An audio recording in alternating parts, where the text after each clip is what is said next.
Magandang araw sa inyong lahat. Narito na naman tayo sa ating programa, Knowledge is Power. Ako ang inyong host, Liza Daniel C. Cortez.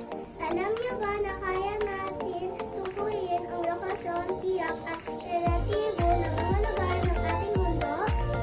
Tama ang inyong narinig sa pamamagitan ng pagtatakda ng eksaktong lokasyon ng isang lugar.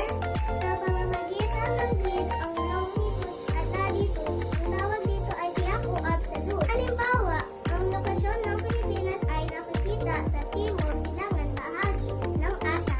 Ito ay nasa pagitan ng mga latitude, nasa 4 degrees at 23 minutes at 21 degrees and 25 minutes. Hilaga, at sa pagitan ng mga longitude na 116 degrees at 127 degrees. Batay naman ang mga katubigan na nakapaligid na sa hilaga ang Pilipinas, ang Basihanen. Nasa kanila ang dagat Timog Sina. Nasa timog naman ang dagat Siles at silangan ang Karagatang Pasipiko. Ang tawag dito ay relatibong lokasyong insular.